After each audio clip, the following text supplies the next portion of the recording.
Never give a board any money that isn't nailed down, that isn't attached to an expense. To pass an appropriation and a 7% increase without knowing where that money is going is asking for trouble. I want to reassure everybody that we are in no danger of not making our loan payments. The loan payment is the first payment we make every month. Actually, we make it the day before the month begins. The money is transferred automatically from our R&R account to Banco Popular. And if we continued the 2008 budget for another month so we could get a firmer grasp on this, we would be taking in at the rate of $3.3 million a year. So we obviously have plenty of money for that loan payment. And we're also putting aside money, just not as much. I think that it's very important for everything to be spelled out and for controls to be in place, controls that are not in place currently. For example, let's say we want to go with the accelerated loan payment program. In order for that to work, we have to be dedicated to moving the money set aside every month into the account from which it's going to be paid to the bank. Never in the history of this loan repayment plan have we done all of that moving in a year, and we're not going to do it this year. So we need to set up the mechanisms in advance before we go there. That's why I cannot, at this point, support this budget. It's not that the work has not been done or that Jan van Bergen and Bob Forfa and FACT have not been dedicated to this, and the board, which we also contributed.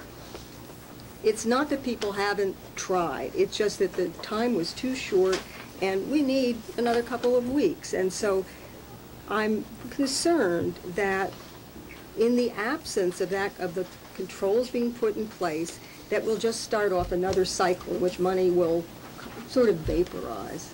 I mean, it's not that it goes for anything illegal. It doesn't. It goes to uses for the galaxy, but it doesn't exactly go where it was intended to go. And we need to be disciplined, especially at this time, because the economy is going into a recession. Well, that's okay, Lou. I can just have a few more minutes. We are in a deep recession now, and as Mike said, to charge you 7% extra without spelling it out seems cruel and unnatural punishment. Barbara. Thank you, Lou. You're overlapped. Luann. I basically agree with what our treasurer had just said and what you two said, Mike, and I pass. Okay, Franco. Again, I just wanted to say that I just received this budget as I walked in this evening.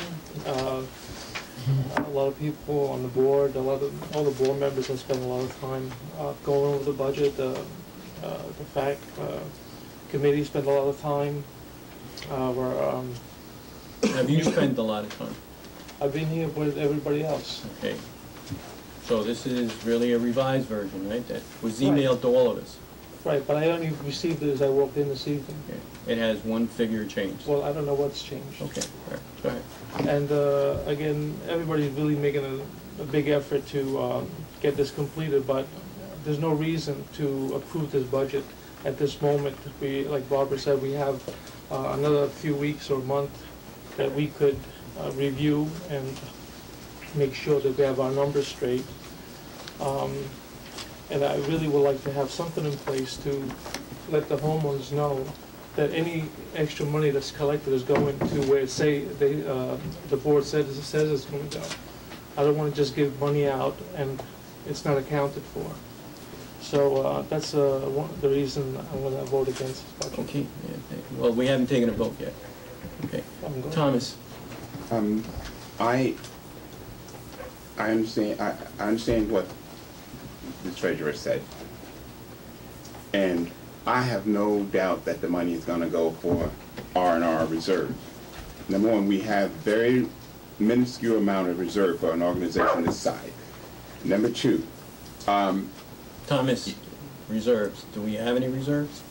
Yes, we do. What reserves do we have, Thomas? We have about $200,000 worth of reserves. I haven't seen the latest statement. Transfer to the That is the R&R reserves. How much is in the account? 278 plus $278,000, folks. And Mike said elevators. elevator is part of the R&R. If we don't have any money, we do zero increase and put nothing but, collect nothing but the minimum loan payment.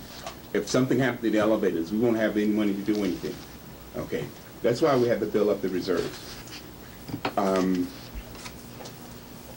I think that the management and the new controller spend a lot of time on putting this thing together, and that controls would be in there so that monthly we can see where this, if you're afraid of the money disappearing, you can see where this money is going as we collect it.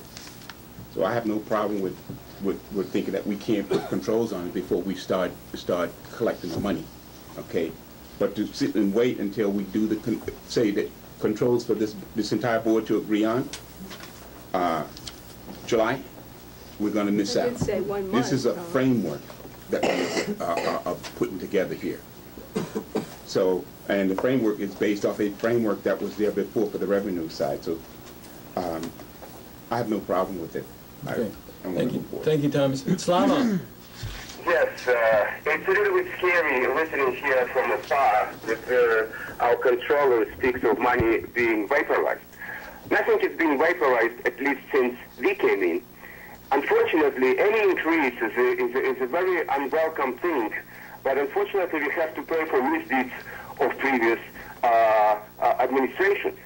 If you're speaking of reserves of $217,000 with 30-year-old structure without any preventive program in place, it is scary. We're experiencing right now the failures in hot water heaters. We're going to experience failures like this, and nobody knows what we will have to face in the near future. But one thing I can assure you, that money will not be misappropriately spent, and it's kind of a lot of unwelcome rhetoric from some of the directors that they are afraid. If you did not analyze this budget up to now, 2 weeks will not help you. I believe that this is an unfortunate thing, an unfortunate step we have to make, and I agree with Mr. DeLuca. The cuts should be aggressive and deep, and they will be. Because last year we cut over $1.2 million, and yes, we are seeing those cuts already. It takes a little time. We will be able to make us significantly leaner and move forward. So I do support this acceptance of this budget. Thank you. Thank you, Slava. Richard? Nothing else to say. Nothing. Okay, therefore, The question. okay, call the question, Well, please. I just wanted to correct what Thomas said. I would be okay with a 2 or 3% increase if it was going to be specifically used to fix the elevators, and I think all the homeowners would agree to it. But I don't think they agreed to 7% to go to something that might happen in the future. Okay, thank you, Mike. Call the question, please. All right. All right. Can I take just a vote on this? All those in favor of approving the 2009 budget as it stands right now? All those in favor? I'm in favor. Okay, that's 5. All those opposed? 4 opposed. Okay, the motion passes, and the board will relook at the 2009 budget. However, this meeting is not over. We still have the possibility, the issue of the 2007 shortfall, which is a $463 shortfall, $463,000 shortfall that needs to be addressed before December 31st, 2008. All right, and that shortfall, which was part of the financial paperwork that you got sometime in March by our auditor, all right, has not been made up, and you will be getting a letter to the effect that that amount has to be made up. Okay, and then sometime in April, when the audited financials come in for 2008, if there are any shortfalls then the board at that time will have to decide what to do with that. So I'm just alerting people that this may be, since this is my last meeting, okay, I want to make sure that everybody is knowledgeable that there was a shortfall that this board has not been able to make up.